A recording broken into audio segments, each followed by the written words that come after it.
Thank you. The next item of business is a statement by Jenny Ruth on additional support for learning review. The Cabinet Secretary will take questions at the end of her statement, and hence there should be no interventions or interruptions. And I call on Cabinet Secretary Jenny Ruth. Up to 10 minutes, please. Presiding Officer, national statistics published in December show another increase in the number of children in Scotland with an identified support need, and that the support needs identified are becoming much more complex. At the same time, attainment for pupils with an identified additional support need are improving. The proportion of primary pupils with ASN who have achieved the expected level in literacy has increased from 41% in 2016-17 to 54% in 24-25. Similarly, the proportion of primary pupils with ASN who have achieved the expected level in numeracy has increased from 52% in 16-17 to 63% in 24-25. And literacy and numeracy rates in S3 are both above 80% for our ASN pupils now. Presiding Officer, we should never lose sight of the fact that here in Scotland we acknowledge and we give rights to a much wider group of children than in other parts of the United Kingdom. Every looked after child is deemed to have a support need. Young carers have rights to have their support needs assessed. Every child at school has the right to support, whether for a short-term or for long-term need, and should receive that support in a way which is consistent, effective and inclusive. But these rights are meaningless if the support is not there, if schools cannot cope, if teachers are overwhelmed and if other pupil learning is being routinely disrupted. I will provide Parliament with an update today on the work which this Government has been leading, including on the Additional Support for Learning Action Plan and on the previously agreed to review of ASN, which was a direct ask of the opposition last year. Funding matters. We know that local authority spending on ASN reached over £1 billion in 23-24, compared to just under £7 million back in 2019-20, when the Morgan Review was published. In addition, the Pupil Equity Fund is being used in innovative ways by Scotland's head teachers to respond to increasing demands in additional support needs. For example, I visited Fair Isle Primary School in Kirkcaldy last year, where the head teacher was using her PEF funding to employ an extra member of staff. This allowed that teacher to work with smaller groups of pupils with additional support needs, giving them the tailored input their learning required. Other examples of PEF inputs include nurture rooms, outdoor learning, music therapy and sensory gardens, and extra classroom assistance, to name but a few. In 25-26, further funding was provided to bolster the ASN workforce and teacher numbers nationally and locally, and I am pleased that this additional funding will continue into 26-27, subject to the passing of the Government's budget. These investments create the scaffolding which is necessary to increase capacity in classrooms, helping teachers and support staff to deliver what our children need. Presiding Officer, I was grateful to MSPs from across the Chamber for their engagement on a cross-party basis last year, where we discussed the parameters of a further review into additional support needs. There were a number of helpful contributions in that discussion, a recognition that we should build on the previous reviews, and a request for a national event to share best practice, on which I will say more later. And there was also a clear ask from the opposition for a short, sharp review which would report before the pre-election period. And I can therefore announce today that Jenny McManus, our professional advisor for education, will lead this review. This rigorous, evidence-informed review will focus on the national and local system conditions that support ASN delivery, the experiences of delivery in schools, and how policy is translating into effective practice. This work is intentionally designed to focus on the existing evidence and also to take forward feedback from previous reviews, particularly about the capacity and complexity that we have within the system.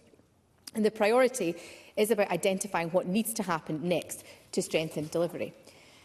Given the ask for this review came from the opposition, I have written to party spokespeople this afternoon to invite them to a briefing with Ms McManus to ensure that her review takes cognizance of their views on where improvement can be strengthened. Presiding Officer, we held a National Data Summit in November which highlighted that ASN data collection is varied across local authorities.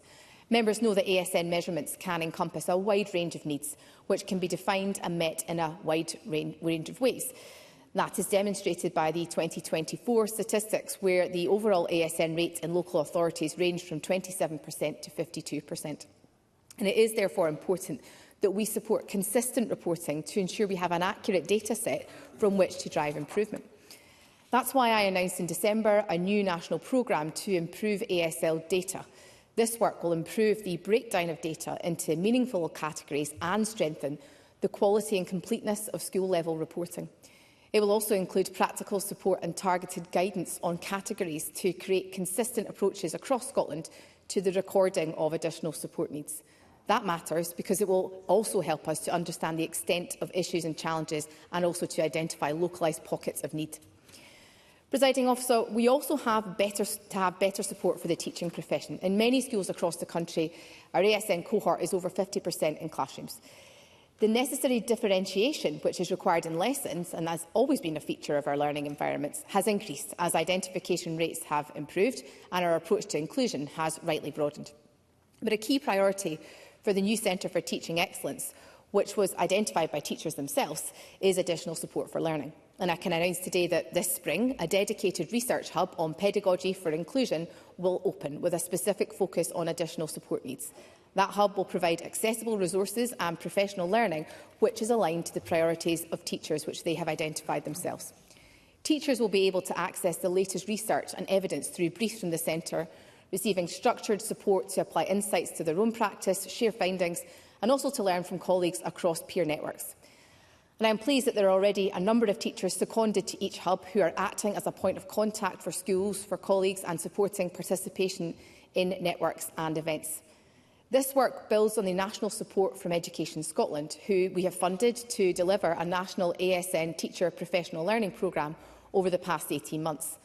This initiative includes deploying ASN associates to support adaptive teaching in our classrooms. And furthermore, starting this month, the General Teaching Council for Scotland will consult on planned changes to initial teacher education accreditation. Working alongside this, the GTCS are working with the Scottish Council for Deans to deliver a national evaluation of ITE programmes in Scotland. This work has the potential to evaluate the impact of ITE, including a more robust assessment of ASN content within ITE, which was a key ask from the Parliament's Education Committee. It is important, notwithstanding the focused review, that we learn from previous action on additional support needs. The ASL Action Plan, which arose from the Morgan Review of 2020, is now entering its final phase. The plan has resulted in a number of deliverables. First, we have refreshed the Supporting Children's Learning Code of Practice to provide clearer guidance on the implementation of the Education Additional Support for Learning Act 2004. The draft will be published for consultation next month, giving stakeholders a final opportunity to engage and contribute their views. And the Code seeks to address practicalities and common areas of ambiguity raised by teachers and by families.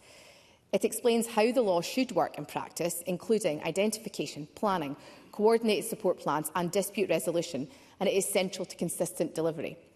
Secondly, last month, the first iteration of the ASL National Measurement Framework was launched. The National Measurement Framework will enable reporting on measures that better reflect the achievements and experiences of children and young people with additional support needs. By embedding ASL data in this platform, it ensures that we have an equal focus on making progress with reducing the poverty-related and ASN-related attainment gaps. And thirdly, work has been developed and led by Enquire, Scotland's national advice service for ASN, to improve communication. A dedicated webpage has been launched on the Enquire website, which now serves as a central hub for all ASL resources. It hosts a suite of downloadable materials, including general information and cards for parents, carers and professionals, as well as a series of FAQs addressing common questions about ASN rights and processes. And I can confirm that a final update on the ASL Action Plan and progress reports will be published before the end of this Parliament. This will capture and demonstrate the real progress which has been made across a wide range of commitments. We all recognise that the growing demand for additional support in recent years, so the report will also reflect areas where ongoing work must remain a priority going forward and will be important to acknowledge as part of our focused ASN review.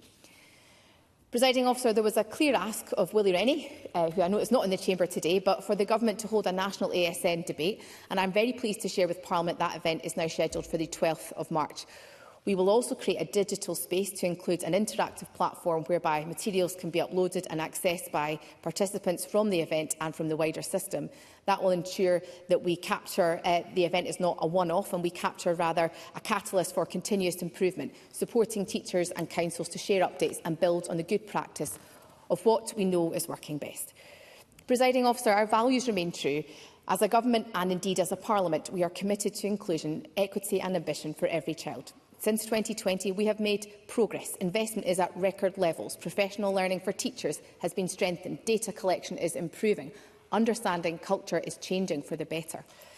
By taking stock and carrying out a short, sharp review now, the next Government of Scotland will be in a strong position to shape the next phase of ASL policy, ensuring that we continue to build on an education system where support is timely, consistent and effective, where staff have the tools and confidence to meet diverse needs, and where children and young people with additional support needs thrive every day, in every classroom, in every community. Presiding Officer. Thank you, Cabinet Secretary. The Cabinet Secretary will now take questions on the issues raised in her statement. I intend to allow around 20 minutes for questions, after which time we will move on to the next item of business. It would be helpful if those members who would wish to pose a question were to press the question to speak buttons now, and I can advise the Cabinet Secretary and indeed the Chamber that Willie Rennie has been engaged online from the outset of the proceedings this afternoon and indeed has pressed to ask a question. And with that, I call Miles Briggs. Thank you, Deputy Presiding Officer. Look forward to Willie Rennie being beamed in at some point. But can I thank the Cabinet Secretary for advance sight of her statement? Because Scottish Conservatives did bring forward a motion calling for this national review, and I welcome the cross-party working and the manner in which the Cabinet Secretary is taking forward this work. It is completely unacceptable that parents and teachers are being denied the specialist support they urgently need, and SNP ministers have not delivered on the promised specialist staff numbers across the country at the very time that we also see a decline in dedicated ASN schools. Families are being failed and teachers are being left to cope without the resources required to keep children safe and supported in the learning environment. So I hope this genuinely is an opportunity for a new national approach, one which is focused on outcomes. Now, the Cabinet Secretary has acknowledged that there is no definition of mainstreaming during the conversations we've had cross-party. That is often a situation which is failing everyone in the classroom. Parents and teachers have said that they want to see a new approach. So can I ask the Cabinet Secretary what work will be undertaken in this area, such as the development of ASN hubs and the definition around mainstreaming being put to all local authorities? Cabinet Secretary. I thank Mr Briggs for his question and for his welcome of the cross-party working on this issue. And I very much hope that Mr Briggs and his colleagues will take forward my offer to engage with Ms McManus on the substantive work she's leading in relation to the short, sharp focus review, which was a key ask from the opposition when we met last year. Mr Briggs spoke about the denial of specialist support. I think staffing rates are hugely important in that regard. It's why, of course, in last year's budget and again in this year's proposed draft budget, we have protected funding to increase teacher numbers. We were able to deliver on that last year for the first time since 2022, but also protection for ASN spend, which again I recognise is important and again has contributed to us having, I think, the second highest level on record of pupil support assistance in our schools. In terms of the definition of mainstreaming, to my mind, that's something that the ASL work in terms of definitions and categories can consider. But I also would invite Mr Briggs to discuss that matter with Ms McManus in more detail. It's true to say we have a broad range of categories within ASN at the current time, and in discussions with officials earlier we were considering some of the statistics around about the social, emotional and behavioural needs category, which is the largest category at the current time. I think it's important we look at these definitions in the round, so they will all be considered through the data improvement work that I set out in December, but would also invite Mr Briggs to pursue these matters further with Ms McManus, as I share his interest in that regard. I call Paul O'Kane, who's joining us remotely. Mr O'Kane. Thank you, Presiding Officer, and can I thank the Cabinet Secretary for advance sight of the statement and indeed for the correspondence in terms of joining the group. I think Audit Scotland put the challenge in the context bluntly a year ago when they said that the Scottish Government had failed to plan effectively for its inclusive approach to additional support for learning, and I think that's why collectively Parliament called for this further review. But I do have to say that I think many of us would have been expecting the review to come sooner. And of course, with so little time left in terms of the parliamentary agenda, it would be useful to understand from the Cabinet Secretary this afternoon what her envisaged timescale is in order for the short, sharp review, as she describes it, to report before the dissolution of Parliament, and how will she ensure that the wider parliamentary chamber can have a debate and a discussion ahead of that dissolution on the issues contained therein. Cabinet Secretary. Thank Mr O'Kane for his question, and I appreciate at the time he was not the Labour Party spokesperson on additional support needs, although I'm glad that he's welcomed the announcement today in relation to the review and also the national event, which was a key ask from the opposition. He's quite right to flag the opposition, the Audit Scotland report which published last year, and at that time I welcomed that report. The interesting part for me from the Audit Scotland report, who I met with following the publication, was the lack of data we currently hold nationally, centrally within Scottish Government, in relation to the national spend. So at the current time, I am able to tell Parliament that in 23-24 we spent over £1 billion on additional support need. What we need further granularity on, and what Audit Scotland were very clear on, is how that funding being protected at national level gets into our classrooms. So that's why the data work that's being taken forward that I announced in December is hugely important in that regard. Mr O'Kane spoke about the timescales in relation to the reporting from the short, sharp review. My expectation is that that review that's being led by Jenny McManus will report before the end of this parliamentary session. I would invite again Mr O'Kane to the meeting with Ms McManus. I will take on board his points in relation to debates and parliamentary feedback in that regard, but I hope it gives him some comfort that the report will conclude before the end of this parliamentary session, as the opposition in our meeting last year were very keen that that was delivered, and that's the commitment I give again today. I call Jackie Dunbar to be followed by Ros McCall. Ms Dunbar. Thank you, Presiding Officer. I welcome the Scottish Government's investment for additional support in learning and teacher numbers announced this week in the 2026-27 Scottish Budget. Does the Cabinet Secretary agree it is essential that this funding makes its way into the classrooms where it can make the biggest difference? Cabinet Secretary. I thank Jackie Dunbar for her question. I think it relates quite neatly to the points that Mr O'Kane was making previously in relation to the funding we protect within central government for additional support needs. I spoke to over £1 billion of funding in 23-24, which is the latest data we have to hand, although I expect there will be a further update to that end, hopefully before the end of this session, in relation to the overall spend from local authorities. But we have also protected funding within the budget last year and in the draft budget this year for teacher numbers and ASN, and we know that having the right staffing levels is hugely important in meeting the needs of all pupils, not least in terms of how we meet the needs of those with additional support needs. So it is hugely important that funding does make its way into our classrooms, and I hope that the ASL data work that I intimated and I gave an update to Parliament on in December will help to further clarify and support our understanding of that spend. I call Ros McCall to be followed by George Adam. Ms McCall. Thank you, Deputy Presiding Officer. I welcome the Cabinet Secretary's statement. It's so important that each individual child gets the relevant support they need to succeed. And we'll only know that if the data is collected and collated correctly. And the Cabinet Secretary has mentioned, to every answer so far, the new national programme to improve ASL data.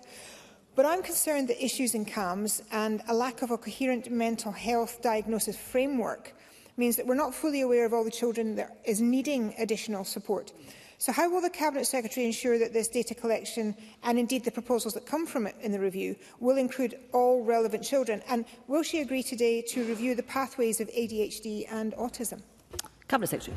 I didn't quite catch the end of Ms McCall's question there in relation to ADHD and autism, but I'll catch up with the member following the question and answer session today, Presiding Officer, to make sure I've given her an answer on that point. I think the member makes a hugely important point in relation to CAMS and the interaction we have between health and education on these matters, and I'm very mindful that some of these matters do sit with health ministers, but we need a much more consistent and strategic approach to supporting children and young people in our schools. And I think we've got to reflect that post-pandemic, the cohort of pupils in our schools has fundamentally changed, and we need to update and respond to that change as a government. So part of that work is the short, sharp review the opposition asked for and we're delivering, but it is also on data identification and using that data to better support children and young people. I will come back to Ms McCall in the final part of her question, but I hope that gives her a reassurance, because I share her concern in that regard in terms of having a strategic approach. I call George Adam to be followed by Martin Whitfield. Mr Adam. Thank you, Presiding Officer. Ensuring teachers feel confident and competent to provide appropriate learning support is key. Can the Cabinet Secretary advise how professional learning has been enhanced and what role Education Scotland is playing in this regard? Cabinet Secretary.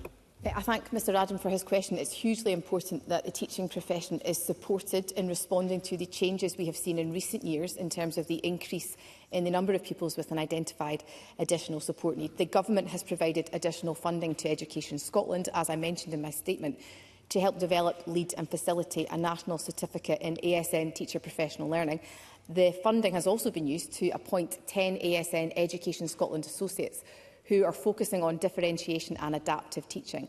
Those associates are going to work directly with teachers in our schools in every local authority area to help improve the knowledge, understanding and practice with implementation into effective learning and teaching teacher pedagogy for all learners, which is hugely important, and will also be supported more broadly by the work that I announced in relation to the Centre for Teaching Excellence. I call Martin Whitfield to be followed by Willie Coffey. Mr Whitfield. I'm grateful, Deputy Presiding Officer. UNCRC Article 12 gives rights of children and young people to have voices heard in decisions which affect them. The Cabinet Secretary agrees that ASN data collection is varied. So how will teachers, parents and children feed into this report, given that one of its crucial things is to look at the experience of delivery in schools? Cabinet Secretary. I thank Martin Whitfield for his question. I think, as I set out, the review itself in terms of the data is going to look at existing categories for recording of ASN. It's going to look at the clear and concise national guidance that we need to, I think, look at adapting, and also exploring the feasibility of having a national state intervention model. All of that work, though, I agree with Mr Whitfield, requires consultation and engagement. And it's worthwhile putting on the record, of course, Jenny McManus will be leading this work, but I would invite Mr Whitfield to engage with the opportunity to meet with Ms McManus. My expectation, very much so, is that engagement would be led, for example, through the Scottish Assembly for Parents and Carers, which the Government funds, and of course through engagement with children and young people themselves, which was a key part of the Morgan Review.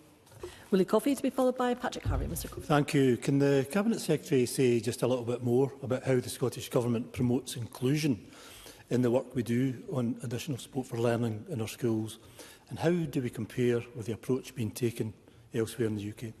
Cabinet Secretary.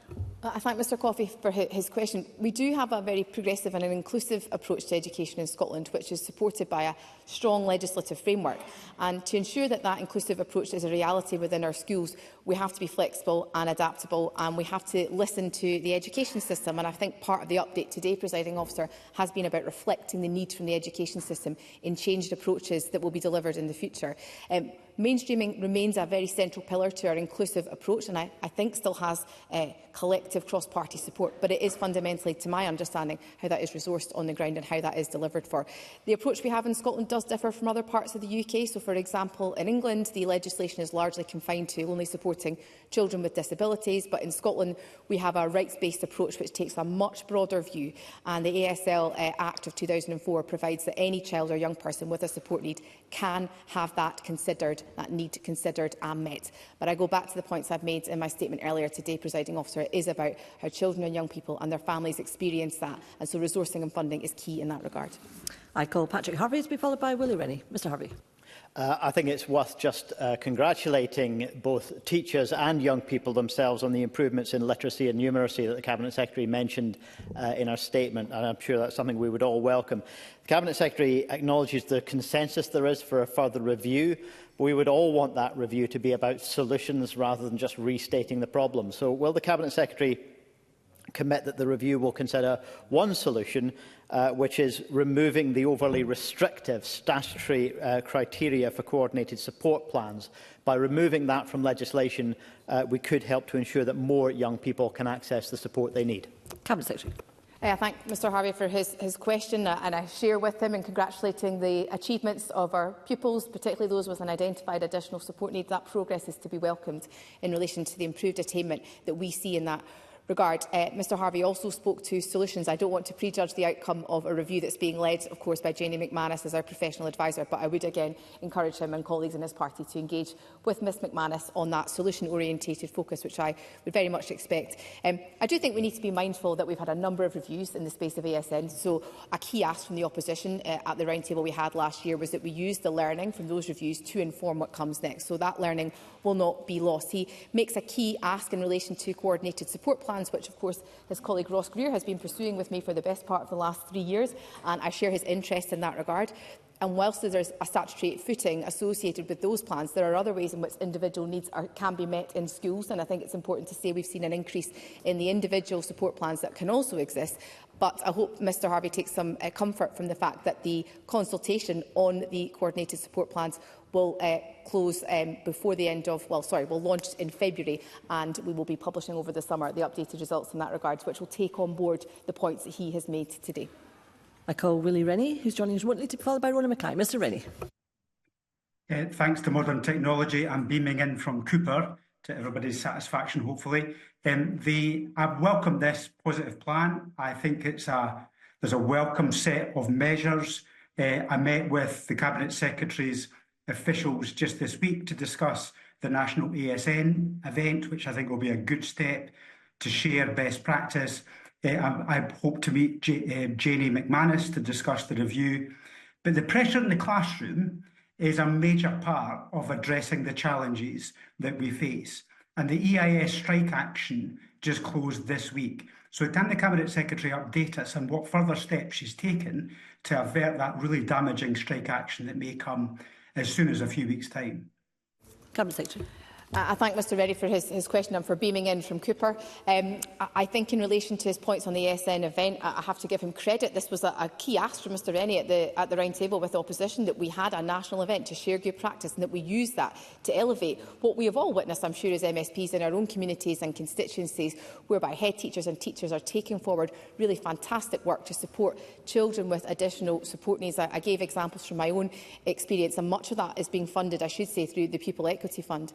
But there's also much of that work being funded through the extra funding the government has put in last year's budget, and that will be continued, hopefully, in this year's budget, subject to it passing, presiding officer, to support more staff in our schools, because we know that's what makes a difference. Of course, it would not be for me to prejudge the outcome of the EIS's ballot, so I will await to hear the results of that ballot. And of course, the government has set forward a very clear aspiration in relation to how we might deliver reduced class contact for teachers. I set that out in November, but it is now for us to hear the results from the EIS, and I'm sure I will be speaking to them in due course. I call Rona Mackay to be followed by Douglas Ross. Ms Mackay. Thank you, Presiding Officer. I welcome that the Scottish Government is taking steps to address the current challenges in recording ASL data in Scotland. Can the Cabinet Secretary tell us more about the Data Summit held on the 12th of November, and can she outline how the information gathered is helping to drive forward improvements at both national and local levels? Cabinet Secretary. The Data Summit was really instructive to, I think, aiding all attendees' understandings of the strengths that we have in the system, but also the type of information we're gathering, who gathers that information, and showing the great differences we have across the education system in Scotland in relation to how that data is recorded and reported, as well as helping to identify current limitations and gaps. Looking at a review of the categories of need will really help to support us in having a much more comprehensive and consistent approach to national guidance, which will help to support better data collection in terms of more accurate data, which can guide and support improvement across the system. We know that having a robust data set on additional support needs is going to help provide for evidence-based decision making, and that will help much better to help support targeted interventions, and ultimately that will drive the improvements at both national and local level. I call Douglas Ross to be followed by Gordon MacDonald. Mr Ross. Thank you, Presiding Officer. How does the Cabinet Secretary respond to teachers who are telling me they now feel it is increasingly impossible to get it right for every child? Cabinet Secretary. I thank Mr Ross for his question. It's quite a broad question, and so I imagine Mr Ross is not just in the round speaking about additional support needs, but there are other challenges in our schools post-pandemic. I think it is increasingly challenging in our schools post-pandemic, but I also think there are financial challenges in our schools. I think our schools are filling a gap where other services previously existed. So the advent of the Scottish Attainment Challenge was part of our response as a government, but I think we need to reflect that a decade plus of austerity has not been good for Scotland's education system and the children and families our parents, our teachers rather, support every day. So we will look, of course, at how we can better strengthen our support for ASN. There are broader challenges, though, that sit without the ASN category, and I think it's important that we have a budget settlement that delivers on that, which is why I was so pleased that in this year's draft budget we've been able to protect that additional funding for teacher numbers and for ASN. I call Gordon MacDonald to be followed by Liz Smith. Ms MacDonald. Parents are carers and have the right to involvement in discussions over the additional support for learning options available to their children. Can the Cabinet Secretary speak further on Scottish Government engagement with families and what services are in place to access advice and support? Cabinet Secretary. I thank Mr MacDonald for his question. There are a range of different ways in which we help to provide support to parents and carers. This is a point Martin Whitfield mentioned earlier on, and it is essential that our families have that support. I spend a lot of my time as Cabinet Secretary engaging with parents and carers, listening to their reviews, and of course improving relationships and communication with parents and carers is a key aim of the ASL Action Plan, and it's one that we will continue to prioritise going forward. We have increased annual funding to services that provide support and advice to parents and carers by £524,000, and in addition the parental organisation Connect receives Scottish Government funding of just over £60,000 to host the Scottish Assembly of Parents and Carers, whereby over 350 parents and carers representing all of Scotland's 32 local authorities are members. They play a really critical role in helping to inform policy and to provide advice and challenge to government as we drive forward our reform of Scotland's education system. And I call Liz Smith. Thank you, Cabinet Secretary. When it comes to the collection of data, could I make a recommendation that the residential outdoor education sector is involved in the discussions? I'm speaking to them this morning and they acknowledge the help that the Scottish Government has provided, but there is a need to ensure that there is much greater data from that sector and that they could be involved in the discussions, because I think they could be immensely helpful. Cabinet Secretary. I thank Ms Smith for her interest in this. Of course, following the successful passage of her bill on outdoor education, I'm very much supportive of the point she has made today, and I will ask my officials to take those points away. Thank you, Cabinet Secretary. That concludes the Ministerial statement on additional support for learning review. There will be a short pause before we move on to the next item of business. Thank you.